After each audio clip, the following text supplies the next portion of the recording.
أعوذ بالله من الشيطان الرجيم بسم الله الرحمن الرحيم يا أيها الذين آمنوا كتب عليكم الصيام كما كتب على الذين من قبلكم لعلكم تتقون وعن أنس بن مالك رضي الله تعالى عنه قال قدم رسول الله صلى الله عليه وسلم المدينة ولهم يومان يلعبون فيهما في الجاهلية قال رسول الله صلى الله عليه وسلم ما هذان اليومان قالوا كنا نلعب فيهما في الجاهلية قال رسول الله صلى الله عليه وسلم إن الله قد أبدلكم بهما خيرا منهما عيد الفطر وعيد الأضحى সম্মানিত উপস্থিতি, মহান আল্লাহ রাব্বুল আলামিনের দরবারে আমরা শুকরিয়া আদায় করি, কৃতজ্ঞতা প্রকাশ করি যে আল্লাহ রাব্বুল আলামিন আপনাকে আমাকে দীর্ঘ 1 মাস সিয়াম সাধনার পর আজকের এই পবিত্র ঈদুল ফিতরে আমরা আল্লাহর দরবার থেকে পুরস্কার নেওয়ার জন্য সমবেত হওয়ার সুযোগ পেয়েছি। আল্লাহ তাআলা তৌফিক দান করেছেন, এই জন্য মহান মালিকের দরবারে প্রাণ খুলে শুকর আদায় করি আলহামদুলিল্লাহ। আজকের দিনটা আমরা ঈদুল ফিতর বলে থাকি। ফিতর শব্দের অর্থ ভেঙে ফেলা, অর্থাৎ 1 মাস আমরা সিয়াম সাধনা করেছি। দিনের বেলায় আমরা শরীয়তে বৈধ এরকম অনেক কাজ থেকে আমরা দূরে ছিলাম, নিষেধ ছিল। তো সেই নিষিদ্ধ কাজগুলো আজকে থেকে বৈধ হয়েছে, অর্থাৎ রোজা ভাঙ্গার খুশি, এটাকে ঈদুল ফিতর বলা হয়। হাদিসে আরেকটা পরিভাষা এসেছে, সেটা হলো ইয়াউমুল জাযাই, ইয়াউমুল জাওয়াইজ। ঈদুল ফিতরকে ইয়াউমুল জাওয়াইজ তথা পুরস্কারের দিন বলা হয়। আজকের দিনটা মুমিনের জন্য পুরস্কারের। হাদিসের মধ্যে আসছে আল্লাহ তাআলা রমজান শেষে ঈদুল ফিতরের দিন ফেরেশতাদের সাথে আলোচনা করে ফামা জাযাউ আজীরিন ওয়াফা আমালাহু, আল্লাহ ফেরেশতাদেরকে বলেন, ও ফেরেশতারা, যে শ্রমিক তার কাজ শেষ করে তার প্রতিদান কি হতে পারে? একজন মজদুর সারা দিন কাজ করলো, তো দিন শেষে তার পারিশ্রমিকটা কি হবে? তো আল্লাহ ফেরেশতাদেরকে জিজ্ঞেস করেন তার পারিশ্রমিক কি হবে? ফেরেশতারা বলেন যে পারিশ্রমিক তো সেটাই, দিন শেষ হওয়ার পরে তার উজরত পারিশ্রমিক যা ছিল সেটা দিয়ে দেয়া। তো আল্লাহ তাআলা ফেরেশতাদেরকে কসম করে ঘোষণা করেন, জালালি ওয়া ইজ্জতি, আমার বরত্ব আর সম্মানের কসম খেয়ে বলছি, ফেরেশতারা তোমরা সাক্ষী থাকো, قد أبدلكم بكم قد أبدلهم سيئاتهم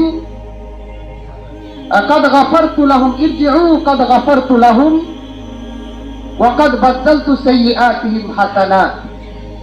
আল্লাহ তাআলা আজকের ঈদুল ফিতরে দুইটা পরওয়ানার কথা ঘোষণা করবেন। এই হাদিসে আল্লাহ তাআলা, হাদিসে কুদসি সেটা, আল্লাহ তাআলা বলেন ইরজিউ কাদ গাফারতু লাকুম, হে বান্দারা যারা 1 মাস সিয়াম সাধনা করেছো আমার জন্য, কারণ আস-সাওমু লি ওয়া আনা আজজি বি, হাদিসের মধ্যে আসছে আল্লাহ তাআলা বলেন আস-সাওমু লি ওয়া আনা আজজি বি, বান্দা রোজা ছাড়া যত আমল করে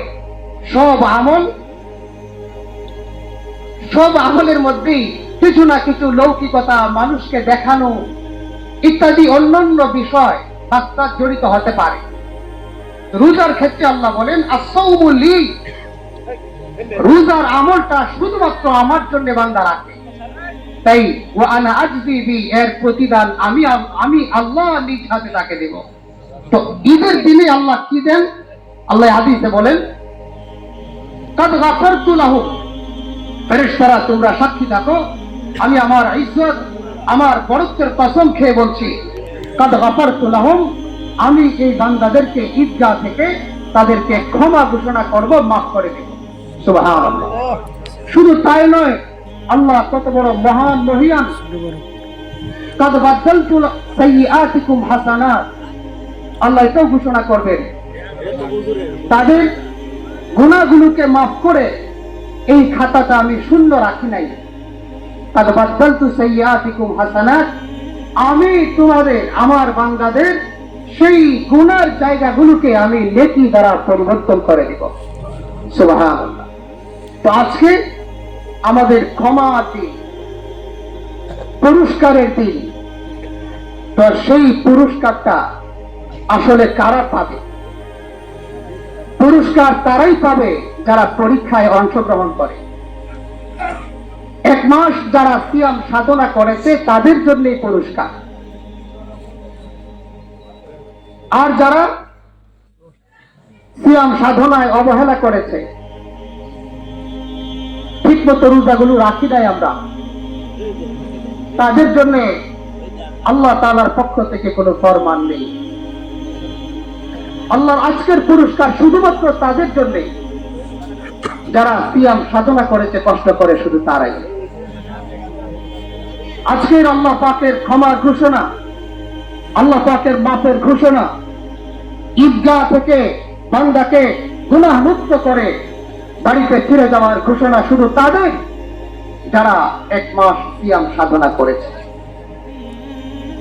কারণ বান্দাকে গুনাহ মুক্ত জীবন দেওয়ার জন্য, আপনি আমাকে মুত্তাকি বানানোর জন্য, আল্লাহর ভয় আমাদের প্রতিটা মানুষের দিলে জাগ্রত করার জন্য আল্লাহ সিয়াম দিয়েছিলেন, রোজা দিয়েছিলেন।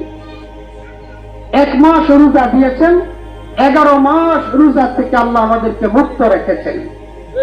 এর কারণ রোজা থেকে বান্দা সবক নিবে, আপনি আমি সবক নিব। কি সবক? রোজা যেমন শুধু আল্লাহকে দেখানোর জন্য, আল্লাহর ভয়ে বান্দা রাখে, ইচ্ছা করলেই সে আড়ালে আবদালে খাইতে পারে, কিন্তু বান্দা খায় না।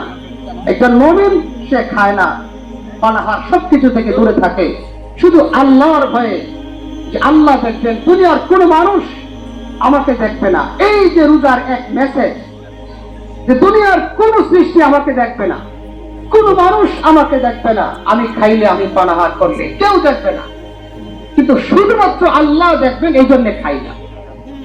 এই যে এক শিক্ষা, এই শিক্ষা দেওয়ার জন্যই আল্লাহ তাআলা এক মাস সিয়াম দিলেন।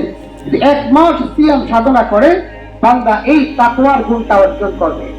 আল্লাহ সেই ভয়টা, আমার সেই ভয়টা বান্দা দিলে ধারণ করবে, আর সেই আমার ভয় আর তাকওয়ার শক্তি নিয়ে বাকি 11 মাস সে চলবে। সিয়ামের উদ্দেশ্য এটাই, তাকওয়া এটাই উদ্দেশ্য। বাকি 11 মাসও যেন আমার দিলে আল্লাহর সেই ভয়টা থাকে। বাকি 11 মাসও যদি আমি কোনো গুনাহ করি, অপরাধ করি, দুনিয়ার কোন মানুষ হয়তো দেখবে না, জানবে না। আমি ইচ্ছা করলেই রাতের বেলায় শুয়ে, যুবক মানুষ স্মার্টফোন হাতে আছে, মোবাইল হাতে আছে, হেডফোন কানে লাগিয়ে ইচ্ছা করলেই আমি গান বাদ্য, নর্তকীর নাচ ইত্যাদি সব কিছু দেখতে পারি।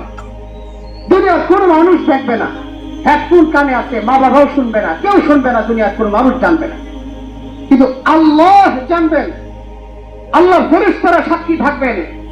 এই ভয়টা যেন আমার দিলের মধ্যে চলে আসে, এই জন্যই আল্লাহ সিয়াম দিয়েছেন আমাকে। তো রোজার শিক্ষা হলো এটা।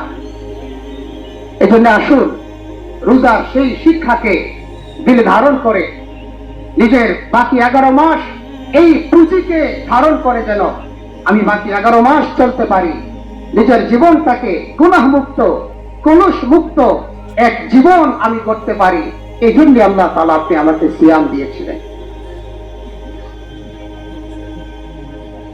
আর এই শিক্ষাটা যারা নিয়েছে, যাদের মধ্যে এই তাকওয়ার গুণটা এসেছে, আজকের ক্ষমার ঘোষণা যাদের জন্য আসবে, তারাই প্রকৃত সফল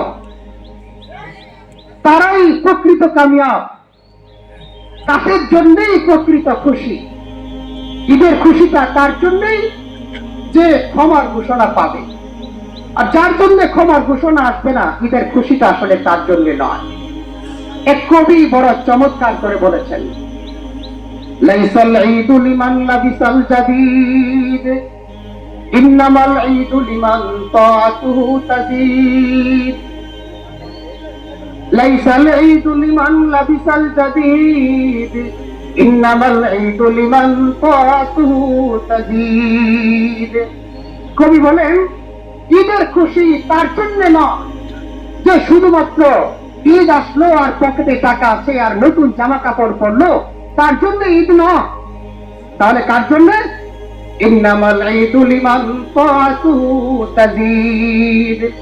ঈদের খুশিটা তার জন্য যার আনুগত্যের পাল্লা ভারী হয়েছে, ইবাদতের পাল্লা ভারী হয়েছে, আল্লাহর ভয় দিলে আসছে, তাকওয়া দিলে আসছে, ইবাদতের পাল্লা যার ভারী হয়েছে, আসলে খুশিটা তার জন্যই।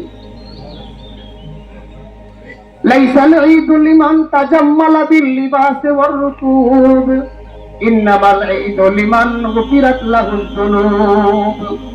ঈদের খুশি তো তার নয় যে শুধুমাত্র জামা কাপড় পরলো, নতুন পোশাক পরলো আর টাকা পয়সা কামাই করলো, তার জন্য নয়। তাহলে কার জন্য?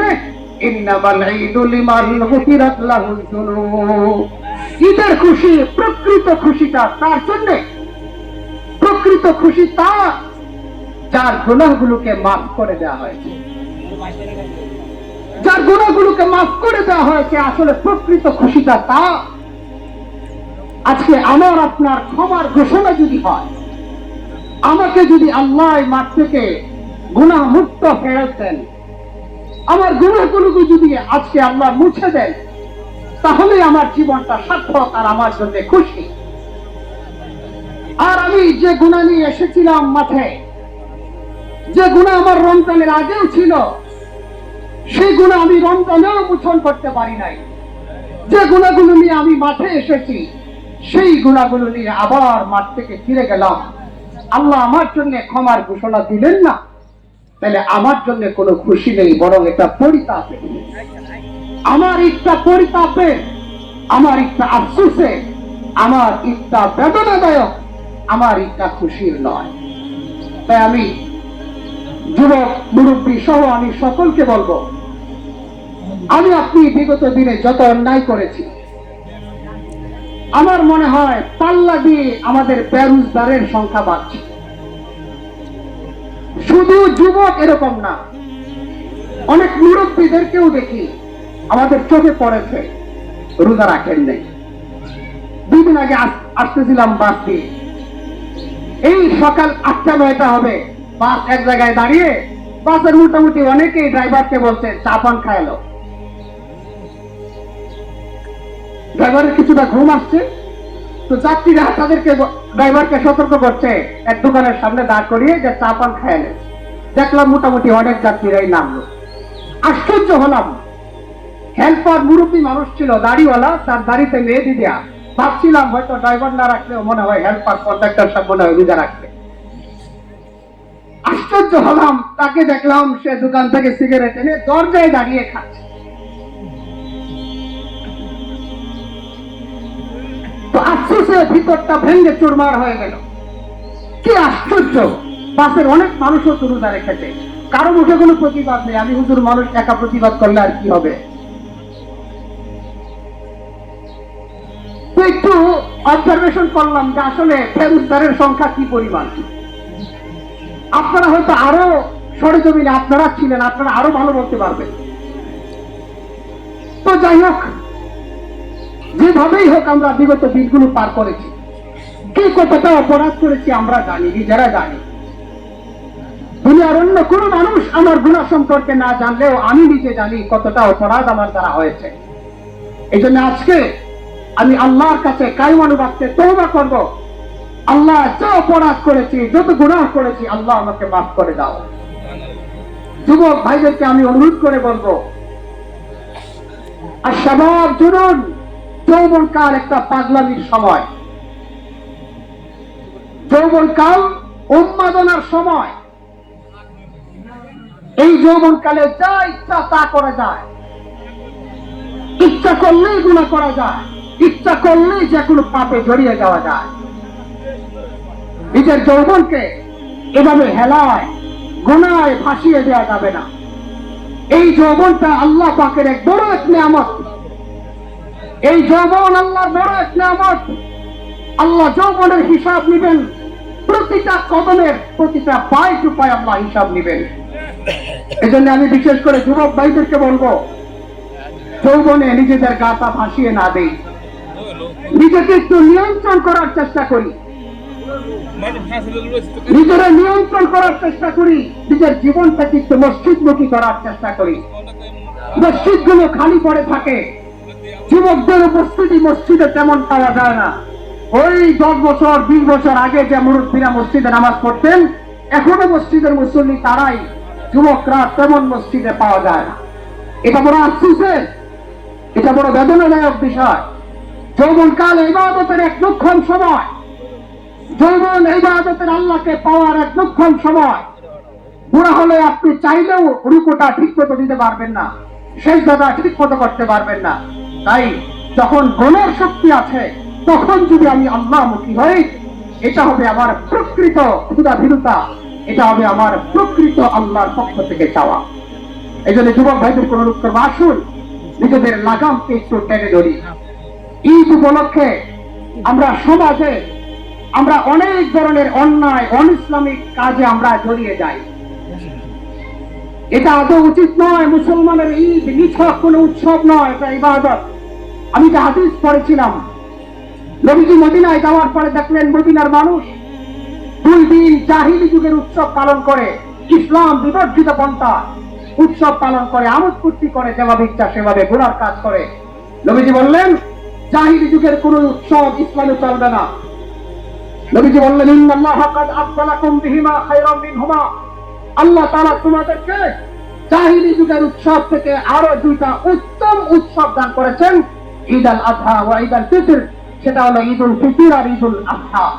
এই হাদিস থেকে পরিষ্কার বুঝে আসে মুসলমানের ঈদ এটা নিছক কোনো শুধুমাত্র কোনো আনন্দ আর ফুর্তির জন্য নয়, এটা ঈদ ইবাদত, ঈদ ইসলামী সংস্কৃতি। সুতরাং এই ঈদে এমন কোনো কাজ যেন আমার দ্বারা না হয় যারা ইসলামী সংস্কৃতির উপরে আঘাত আসে, ইসলামের উপরে আঘাত আসে, ইসলামী সভ্যতার উপরে আঘাত আসে।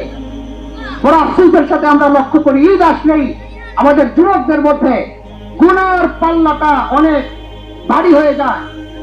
পাল্লা দিয়ে গুনাহ বাড়তে থাকে, কার থেকে কে বেশি গুনাহ করবে। ঈদ আসলে এরকম এক প্রতিযোগিতা শুরু হয়।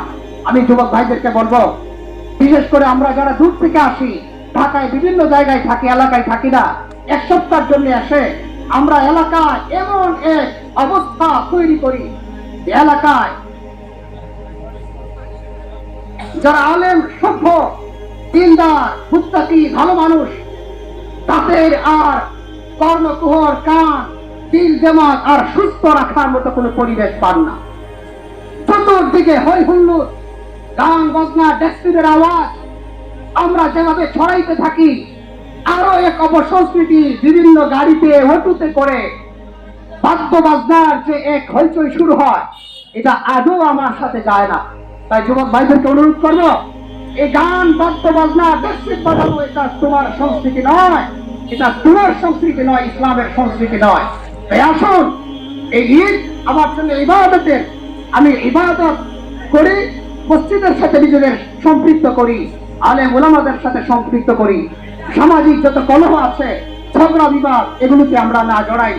আল্লাহ তাআলা আমাদের সকলকে নিজের জীবনকে গুনাহ থেকে মুক্ত রেখে সুস্থ সমাজ নির্মাণে সকলকে এগিয়ে আসার তৌফিক দান করুন। আদা ওয়া আখিরু দাওয়ানা আলহামদুলিল্লাহি রাব্বিল আলামিন।